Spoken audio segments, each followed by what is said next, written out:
বাবার আমার আফজালুস সালাতের মধ্যে এসেছে 40 নং পৃষ্ঠায় একটি হাদিস। আল্লাহর নবী রাহমাতাল লিল আলামিন বলেন, ইন্নাল্লাহ তাআলা ইয়ানজুরু ইলা মান ইউসাল্লি আলাইয়া ওয়া মান নাযারা আল্লাহু তাআলা ইলাইহি লা ইউআযিবুহু আবাদান। কই আল্লাহর নবী বলে, যে বান্দা আল্লাহর এই জমিনে আমি মদিনাওয়ালার উপর দরুদ পাঠ করবে, আল্লাহ রাব্বুল ইজ্জত ওই বান্দার উপরে রহমতের নজরে তাকাবে। আর ওয়ামান নাযারাল্লাহু তাআলা ইলাইহি, যেই বান্দার উপর আল্লাহ রাব্বুল ইজ্জত রহমতের নজরে একবার তাকাবে, ওই বান্দাকে লা ইউআযিবুহু আবাদান, আল্লাহ কখনো তার আযাব দিবে না। জোরে বলেন সুবহানাল্লাহ। তাহলে বোঝা গিয়েছে কেউ আল্লাহর নবী রাহমাতাল লিল আলামিনের উপরে যদি একবার দরুদ পাঠ করে, আল্লাহ রাব্বুল ইজ্জত তার উপরে রহমতের নজরে তাকাইবেন। ইন্নাল্লাহ তাআলা ইয়ানজুরু ইলা মান ইউসাল্লি আলাইয়া, আল্লাহর নবী বলে, আমার উপর একবার দরুদ পাঠ করলে আল্লাহ তার উপর রহমতের নজরে তাকাইবে। ওয়ামান নাযারাল্লাহু তাআলা ইলাইহি লা ইউআযিবুহু আবাদান, আর যার উপর আল্লাহর রহমতের একটি নজর পড়ে যাবে, ওই বান্দাকে আল্লাহ কখনো আযাব দিবে না। জুড়ে বলি সুবহানাল্লাহ। এটা তো হাদিস, এটার বাস্তব প্রতিফলন একটু দেখতে মন চায় না? জুড়ে বলুন চায় না? দেখুন বাবার আমার, ওই একটি কিতাব আফজালুস সালাতে 41 নং পৃষ্ঠার মধ্যে ইমাম সাহাবীর একটি বর্ণনা। ইমাম সাহাবী বলেন, মুসা আলাইহিস সালাতু ওয়াস সালামের সময়কার তার উম্মতের মধ্যে এমন একজন জালেম, এমন একজন ফাসিক, এমন একজন ফাজের ব্যক্তি ছিল, যে ব্যক্তি মারাত্মকভাবে গুনাহ করত। দিনের পর দিন, রাতের পর রাত গুনাহ আর গুনাহ। কি করত? গুনাহ করত। একদিন সেই বান্দা মারা গেল, এলাকার সবাই তারে চিনে, সে গুনাহগার। মানুষেরা তারে কি করলো? কইরে দাফন কাফনের দরকার নাই, এই জালেমকে মাটির ভিতরে ঢুকাই দেওয়ার দরকার নাই, এর একটা কাজ করো, কোন একটা নর্দমার মধ্যে ফেলে দাও, কোন একটা নালার মধ্যে ফেলে দাও, ময়লার আবর্জনার স্তূপের মধ্যে তারে ফেলে দাও। সবাই মিলে সিদ্ধান্ত নিল তারে ময়লার মধ্যে ফালাই দিবে, দাফন করবে না। যেই কথা সেই কাজ। সবাই মিলে, বনু ইসরাইলের সবাই মিলে ওই বান্দাকে হাত পা ধরে টানতে টানতে ময়লার স্তূপে নিয়ে গিয়ে নিক্ষেপ করে দিলেন। আল্লাহ মুসা কালিমুল্লাহকে এবার ইলহাম করলেন। আল্লাহ মুসা কালিমুল্লাহকে জানাই দিলেন, হে মুসা কালিমুল্লাহ, ওই যে একজন লোক আপনার সমাজে আপনার উম্মতের ভিতরে ইন্তেকাল করেছে, যেই মানুষটাকে দাফন কাফন ছাড়া লোকেরা আবর্জনার স্তূপে নিক্ষেপ করেছে, আমি আল্লাহ বলছি ওই বান্দাকে সেখান থেকে উদ্ধার করে গোসল দিয়ে দাফন কাফন দিয়ে তাকে একেবারে তার সৎ কাজ করে দেন। জোরে বলেন সুবহান। তাকে জানাজা দিন, তাকে সেখান থেকে উঠাও, তাকে গোসল করা, কাফন পড়া এবং জানাজার মাঠে গিয়ে জানাজা দেন, তাকে পরে তাকে পরিপাটি করে দাফন করান। এখন আল্লাহ নবীকে নির্দেশ দিচ্ছেন তার উম্মতকে এভাবে আখের আঞ্জামের যে কাজগুলো আছে সেগুলা করাতে। তো মুসা কালিমুল্লাহ ফরিয়াদ করলেন, রাব্বি, এটি তো অনেক বড় বদকার, সারা জীবন অন্যায় করেছে, সারা জীবন গুনাহ করেছে, সারা জীবন মাসিয়ত করেছে, রব্বি তুমি তাকে এটা কেন করতে বলছো, আমার বুঝে আসছে না। আল্লাহ রাব্বুল ইজ্জত বলছেন, মুসা, বনু ইসরাঈলের চোখে যেই বান্দা অত্যন্ত গুনাহগার, আমি আল্লাহর দৃষ্টিতেও সেই গুনাহগার ছিল বটে, কিন্তু তার ভিতর এমন একটি আমল ছিল, যে আমলের সাদকায় আমি আল্লাহ তাকে মাফ করে দিয়েছি। নবী মুসা কালিমুল্লাহ বলে, আল্লাহ সেই আমলটা কি, যে আমলের ভিত্তিতে এত বড় গুনাহগারকে তুমি মাফ করেছো, আমি জানতে চাই।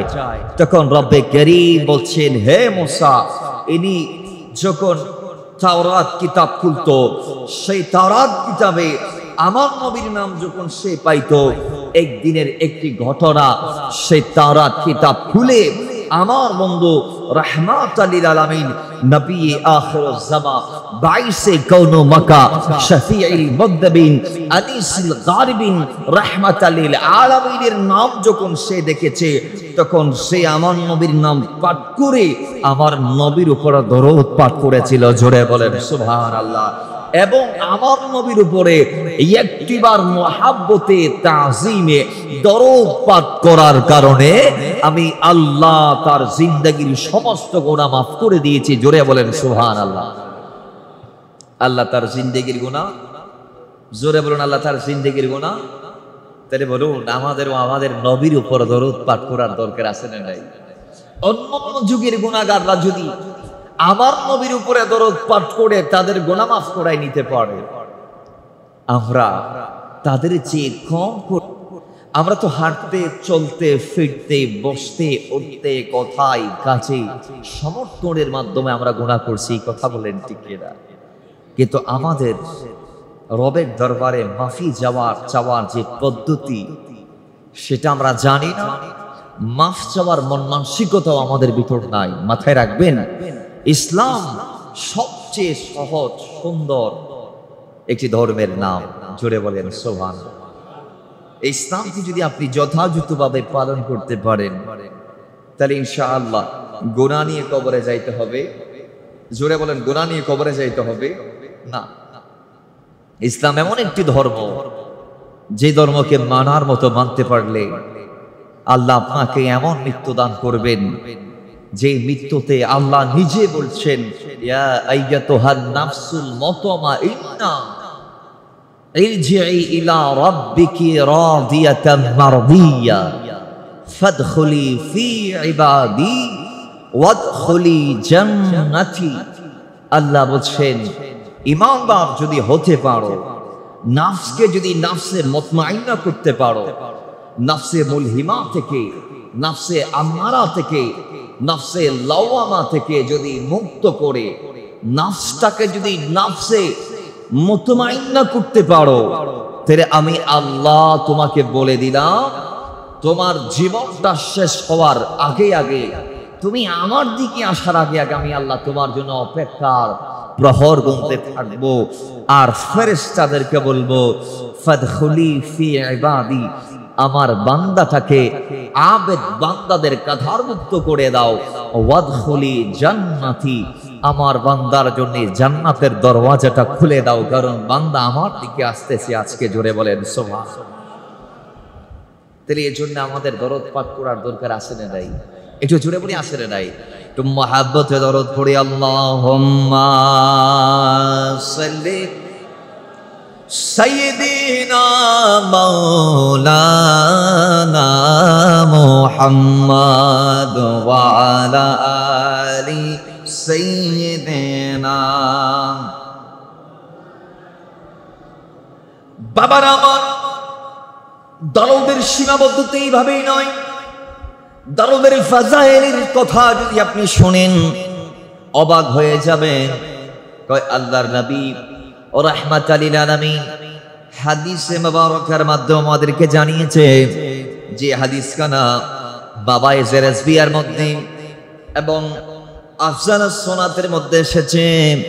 কয় আল্লাহর নবী বলেছেন, আরশে আজিম আল্লাহর বান্দাদেরকে কিয়ামতের দিন ছায়া দিবেন, যেদিন লা জিল্লা ইল্লা জিল্লুহু, যেদিন আল্লাহর আরশের ছায়া ছাড়া কোনো ছায়া থাকবে না। সূর্য 12টি আমাদেরকে মুখ দিয়ে আলো দিবে। আজকের সূর্য আপনাকে পিঠ দিয়ে আলো দেয়, মুখ অন্যদিকে। বাবার আমার, পিঠের তাপ আমরা হালকা, এই যে 40 থেকে 50, 30, 20 ইত্যাদি সহ্য করতে পারি না, কিন্তু 12টা সূর্য মাথার উপরে এসে যখন কিয়ামতের দিন আপনাকে আমাকে তাপ দিবে, তখন আপনি আমি আপনার আমার এমন অবস্থা হয়ে যাবে। আল্লাহর নবী বলেছেন, মাথার মগজগুলা নাকের ছিদ্র দিয়ে বের হয়ে যাবে। জোরে বলি নাউজুবিল্লাহ।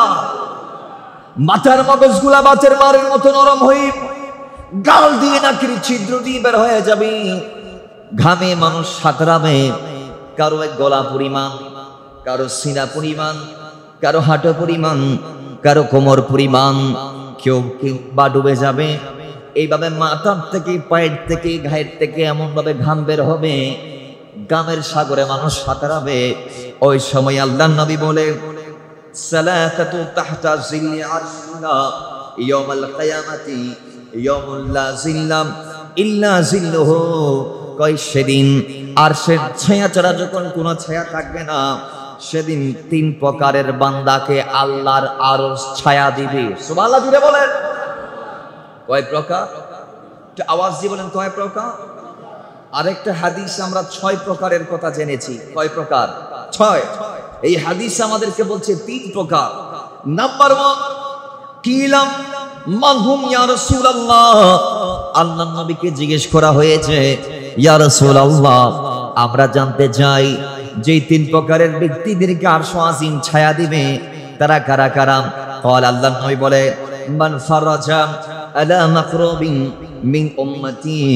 কয় যে বান্দা আল্লাহর এই জমিনে আমার কোন মুসিবতগ্রস্ত উম্মতের মুসিবত দূর করবে, আমার কোন দুর্দশাগ্রস্ত উম্মতের দুর্দশাকে দূর করে দেবে, যে বান্দা আল্লাহর এই জমিনে আল্লাহর নবীর উম্মতের একজনের কষ্টকে যিনি দূর করবে, আল্লাহর নবী বলে, ও আমার উম্মতকে আল্লাহ কিয়ামতের দিন আরশের ছায়া দিয়ে ধন্য করবে। জোরে বলেন সুবহান।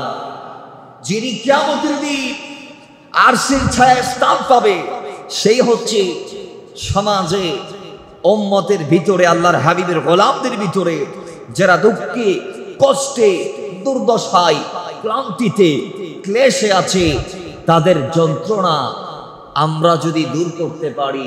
যেমন একজন ভাই খুব খুব তিনি নাজুক পরিস্থিতিতে লাইফ লিড করছে, সেই সময় যদি আপনি গিয়ে তার কষ্টটা দূর করে দিতে পারেন।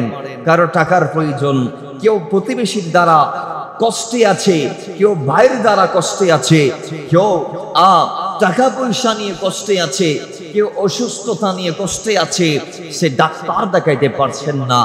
ওই ধরনের কোন একজন আল্লাহর বান্দার একটা দুঃখ যদি আপনি আমি দূর করে দিতে পারি, কিংবা কোন একজন বান্দা খাবারের অভাবে অনাহারে ভুগছে, তাই তা আমরা যদি একটু পাশে দাঁড়াইতে পারি, তাকে যদি একটু সাপোর্ট দিতে পারি, তার কষ্টটা যদি ভাগ করে নিজের কাঁধে অর্ধেক নিতে পারি, আল্লাহর হাবিব সাল্লাল্লাহু আলাইহি ওয়াসাল্লাম বলছেন সেই উম্মত আল্লাহর আরশের ছায়া পাবে কিয়ামতের দিন। লা জিল্লা ইল্লা জিল্লুহু ইয়াউমুন, যেই দিন কোনো আল্লাহর ছায়া ছাড়া, আল্লাহর ছায়া ছাড়া যেদিন কোনো ছায়া থাকবে না, সেদিন আরশ তাকে ছায়া দিবে। জোরে বলেন সুবহান। 2 নাম্বার, ওয়াহা সুন্নতি, যে বান্দা আমার নবীর সুন্নাতকে জীবিত রাখবে। আল্লাহ নবী বলছেন, ওয়া আহইয়া সুন্নতি, যে বান্দা আমার নবীর সুন্নাতকে জাগ্রত রাখবে, জীবিত রাখবে। আল্লাহ নবীর হাদিসে মুবারকের মধ্যে আমরা জেনেছি, আল্লাহর এই জমিনে আমরা যে জামানায় আছি, এই আখিরি জামানায় আপনি যদি আমার নবীর একটি সুন্নাতকেও আপনার জন্য নির্ধারণ করে নিতে পারেন, তাহলে আল্লাহ রাব্বুল ইজ্জত এই জামানায় আপনাকে 100 জন শহীদের সওয়াব দিয়ে দিবে। জোরে বলেন সুবহান। তো 100 জন শহীদের সওয়াব তো পাবেন। নবীজির একটি সুন্নাত হচ্ছে দাড়ি রাখা। জোরে বলেন, কি রাখা? দাড়ি। আপনি যদি এটাকে একটু রাখতে পারেন আমার নবীর ভালোবাসায়, তাহলে আল্লাহর হাবিব সাল্লাল্লাহু তাআলা আলাইহি ওয়াসাল্লাম বলছেন, নবীজির একটি সুন্নাতকে মানার কারণে আরশ আজিম আপনাকে ছায়া দিবে। সুবহানাল্লাহ। জোরে বলেন। শুধু দাড়ি রাখা নবীর সুন্নাত, আর গুলা কি সুন্নাত নয়? কয় তা না, সালাম দেওয়া নবীর সুন্নাত। আপনি যদি আজকের পর থেকে আল্লাহর নবীর উম্মতদেরকে, সে ছোট হোক, সে মাঝারি বয়সের হোক, সে বড় হোক, আপনি যদি সালামের যে প্রচলন, আফসুস সালাম বাইনাকুম, রাসূল যে বলেছেন যে তোমরা সালামের ব্যাপক প্রচলন করো, আপনি যদি সালামের প্রচলনটা করতে পারেন, সালাম দেয়া যদি আপনি স্টার্ট করতে পারেন, কিংবা ইতিমদের মাথায় হাত বোলানো নবীর আদর্শ, গরিবদেরকে সাহায্য করা নবীর সুন্নাহ, ইতিমদের পাশে দাঁড়ানো নবীর সুন্নাহ, ন্যায় বিচার করা নবীর সুন্নাহ, ন্যায় বিচার চাওয়া নবীর সুন্নাহ, যারা মাজলুম তাদের পাশে থাকা, নবীজির সুন্নাহ, মা বাবার খেদমত করা, নবীজির সুন্নাহ। আল্লাহর নবী নিজের স্ত্রীদেরকেও তাদের যেটা প্রাপ্য সেটা দিয়েছেন, স্ত্রীদের খেদমত করা, নবীর সুন্নাহ। সন্তানদেরকে ভালোবাসা, নবীর সুন্নাহ। প্রতিবেশীদের সাথে সৌহার্দ্যপূর্ণ আচরণ করা, নবীর সুন্নাহ। মাজলুমের পাশে থাকা, নবীর সুন্নাহ। এইভাবে আল্লাহ নবীর যত সুন্নাহ আছে, আমি যদি সুন্নাহগুলা বলি, তাহলে সকাল থেকে ভোরে উঠে তাড়াতাড়ি রাতের বেলায় ঘুমা, এই পুরো সিস্টেমটার ভিতর শত শত শত শত নবীর সুন্নাহ আছে। আমার কাছে একখানা কিতাব আছে, দৈনন্দিন জীবনে 1000টি নবীজির সুন্নাহ। কয় একজন আল্লাহর বান্দা যদি চায়, প্রত্যেক দিন সে আমার নবীর 100টি সুন্নাত মতান্তরে 1000টি সুন্নাতকে আদা করতে পারে। জোরে বলেন সুবহানাল্লাহ। হাঁটার সময় নবীর সুন্নাহ আছে না নাই? রাস্তায় চলতে গিয়ে নবীর সুন্নাহ আছে না নাই? কষ্টদায়ক বস্তু রাস্তার থেকে তুলে ফেলে দেয়া, কষ্টদায়ক বস্তু রাস্তায় নিক্ষেপ না করা। এবার আসেন, ঘুমের সময় নবীর সুন্নাহ আছে না নাই? ডান কাতে শয়ন, দোয়া পড়ে শয়ন, ঘুম তাড়াতাড়ি রাতের আগে, রাতের প্রথম ভাগে ঘুম যাওয়া রাসূল সাল্লাল্লাহু আলাইহি ওয়াসাল্লামের সুন্নাহ।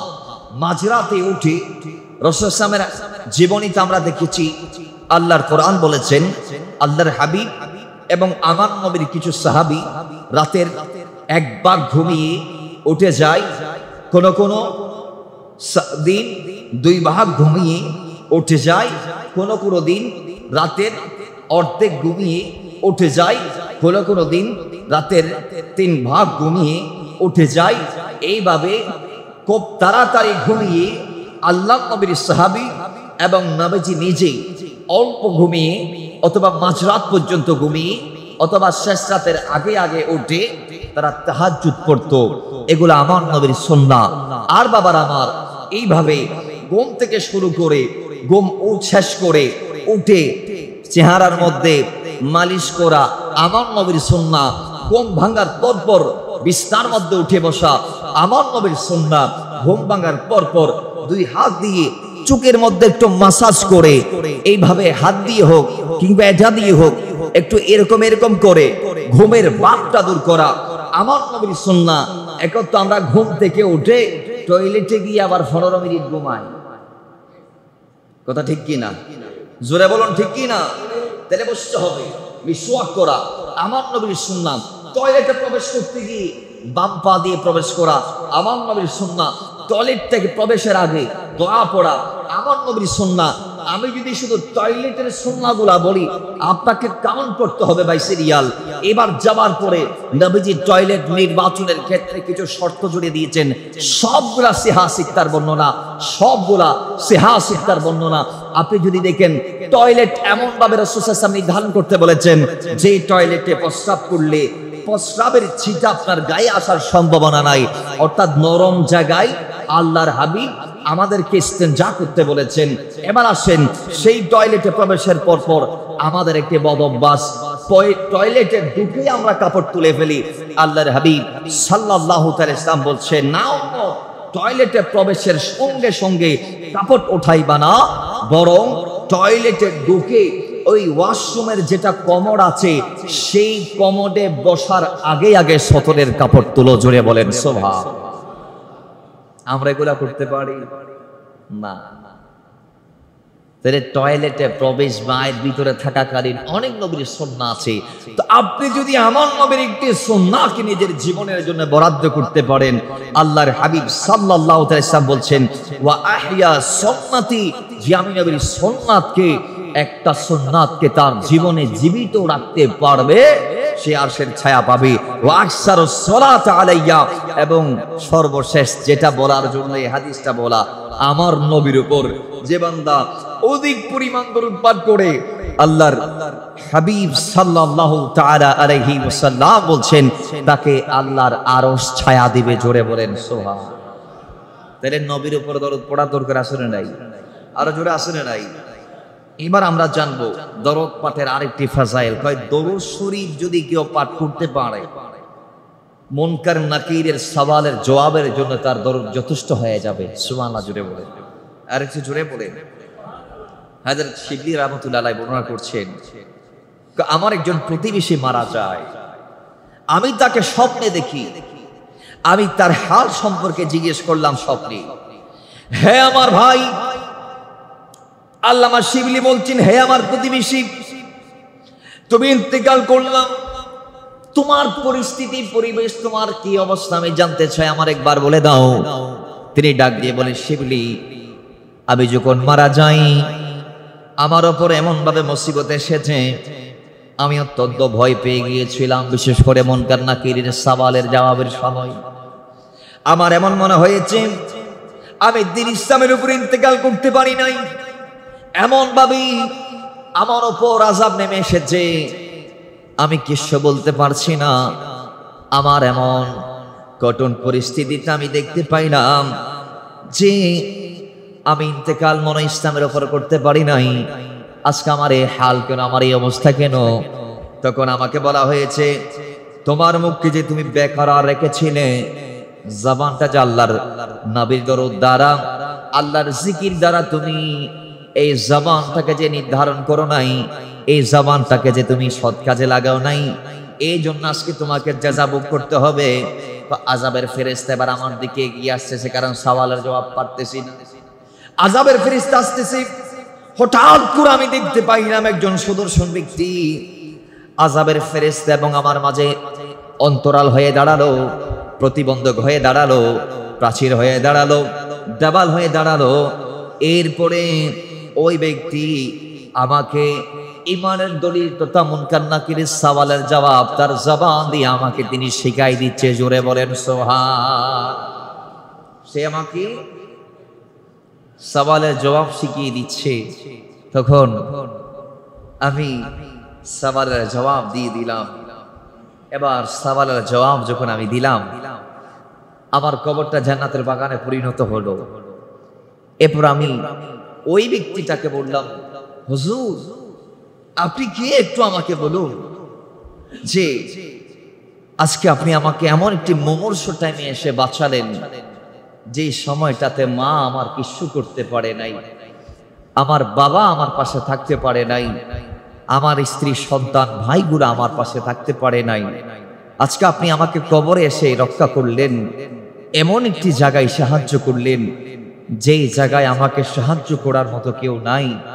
আমি বড় মজলুম হয়ে যখন গেলাম কবরে, যখন আমার একেবারে বেসাহারারত অবস্থা, তখন আপনি যে এসে আমাকে বাঁচাইলেন, একটু আপনি বলুন আপনার পরিচয় সম্পর্কে। তখন ওই নূরানী জাত বলছে, আমি একজন ফেরেশতা, আল্লাহ আমাকে বানিয়েছে আপনার দরুদের মাধ্যমে। আপনি যে আপনার নবীর উপরে দরুদ পাঠ করতেন, আপনার দরুদ থেকে আল্লাহ আমাকে বানিয়েছে এবং আল্লাহ আমাকে বলে দিয়েছে আজকে আপনার বিপদে যেন আমি আপনাকে সাহায্য করি। জোরে বলেন সুবহান। তাহলে আল্লাহর হাবিবের উপরে দরুদ পাঠ করতে হবে। একবার দরুদ পাঠ করলে আল্লাহ একজন ফেরেশতা বানায়। একটি দরুদে একজন ফেরেশতা, কথা বলেন, একটি দরুদে একজন ফেরেশতা। অন্যান্য বর্ণনাতে আরো অধিক পরিমাণের কথা আসছে, আমি একেবারে সংখ্যা একেবারে শর্ট যেটা সেটা বললাম। তাহলে ওই ফেরেশতারা আমাদেরকে রক্ষা করবে, আমাদের পাশে থাকবে কখন? যখন আমাদের সাহায্য দরকার হবে।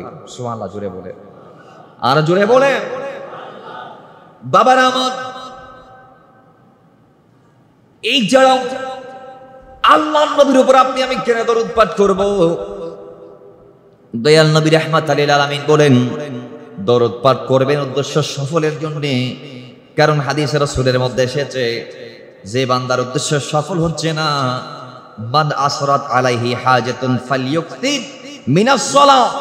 আল্লাহর নবী বলে, যার উদ্দেশ্য পূরণ হচ্ছে না, যে একটা কাজ করতে চাচ্ছে কিন্তু মন মতো করতে পারতেছে না কিংবা সফল হচ্ছে না, সে যেন মিনাস সালাহ আমার নবীর উপর দরুদ পাঠ করা শুরু করে দেয়। কারণ মান আসরাত আলাইহি হাজাতুন ফালইউকতির মিনাস সালাহ, কারণ উদ্দেশ্যকে সামনে নিয়ে সফলতার জন্য যখন নবীর উপর দরুদ পাঠ করবেন, আল্লাহর কসম আপনার উদ্দেশ্য পূর্ণ হয়ে যাবে। জোরে বলি সুবহান। আপনি একটু ট্রাই করে দেখেন না, উদ্দেশ্য সফল না হলে আমাকে এসে বলিয়ে, আপনি আজকে ট্রাই করেন, আল্লাহ আপনাকে সফলতা দিবে। আমিন পড়েন। এবার আসেন, দরুদ দয়াল নবী সাল্লাল্লাহু আলাইহি ওয়াসাল্লামের শুধু প্রিয় আমাদেরকে বানাবে না, দরুদ আমাদেরকে আল্লাহরও প্রিয় বানাবে।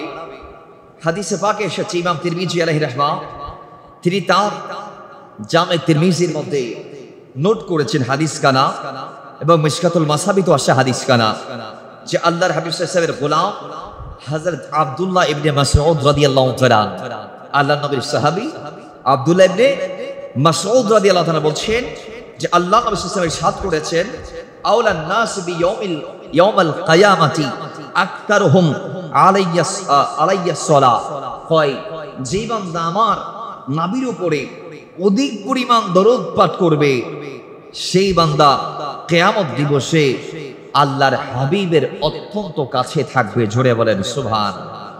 আর একটু জোরে বলেন সুবহানাল্লাহ।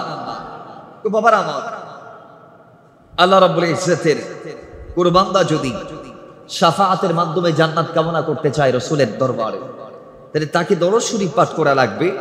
কারণ হযরত আব্দুল্লাহ ইবনে আমর থেকে বর্ণিত, তিনি বলেন আল্লাহর হাবিব সাল্লাল্লাহু আলাইহি ওয়াসাল্লাম ইরশাদ করেছেন, মান সাল্লা আলাইয়া আও সাআলা লি ওয়াসিলাতা, আল্লাহ নবী বলছেন কেউ যদি আমি নবীর উপরে দরুদ পাঠ করে অথবা আমাকে ওয়াসিলা বানিয়ে আল্লাহ দরবারে চায়, কিয়ামতের দিন আল্লাহ তাআলার পক্ষ থেকে আমি রাসূল অনুমতি নিয়ে ওই গোলামকে শাফাআত করে আমি জান্নাত দান করব। কারণ সেই বান্দা আমি নবীর উপরে মান সাল্লা আলাইয়া দরুদ পাঠ করেছে, আও সাআলা লিল ওয়াসিলা, হয় সে আমার শুধু দরুদ পাঠ করে ক্ষান্ত হয় নাই, সে আমি নবীর ওয়াসিলাকে তালাশ করেছে, বিদায় ওই বান্দাকে আল্লাহর নবী শাফাআত করে আল্লাহর জান্নাত দান করবেন। জোরে বলেন সুবহানাল্লাহ। তাহলে সেই শাফাআতটা চাইতে হবে দরুদে পাক পাঠের মাধ্যমে।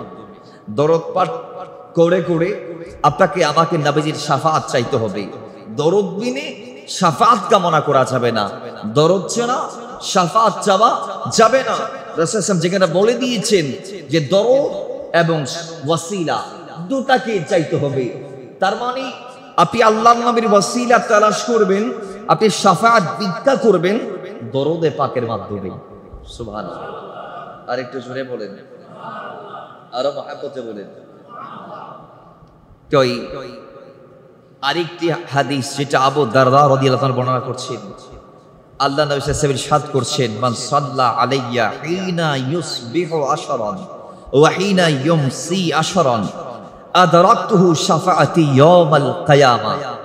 যে হাদিস কানা হযরত আবু বকর ইবনে আসিমের কিতাবুস সালাত আলা নবী সাল্লাল্লাহু আলাইহি ওয়াসাল্লাম, এই কিতাবে আসছে যে আল্লাহর হাবিব বলছেন, যে বান্দা আল্লাহর হাবিবের উপরে সকালে 10 বার, কথা বলেন সকালে 10 বার, ওয়া হিনা ইউমসি আশরান, এবং বিকেল সন্ধ্যায় 10 বার, তাহলে দিন দৈনন্দিন হলো কয়বার? 20 বার। সকালে 10, বিকেলে 10। এইভাবে যদি কেউ দরুদ পাঠ করে আদরাকতুহু শাফাআতি ইয়াউমাল কিয়ামা, তাকে আমি কিয়ামতের দিন শাফাআত দিয়ে ধন্য করব। জোরে বলেন সুবহানাল্লাহ। বাবারা আমার আরেকটি বর্ণনা যেটা আবু হুরায়রা রাদিয়াল্লাহু তাআলা থেকে হযরত সুফিয়ান রাদিয়াল্লাহু তাআলা বর্ণনা করছেন, হযরত আব্দুল্লাহ ইবনে আব্বাস রাদিয়াল্লাহু তাআলা একদিন বাইতুল্লাহ তাওয়াফ করছিলেন, খানে কাবার চতুর্পাশ তাওয়াফ করছিলেন। সেই সময় তিনি একজন ব্যক্তিকে দেখতে পাইলেন।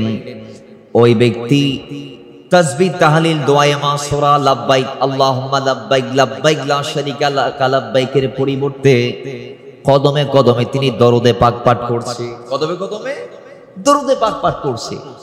তাকে দেখি ইবনে আব্বাস জিজ্ঞেস করলেন, এই দাঁড়াও, এগুলা কি?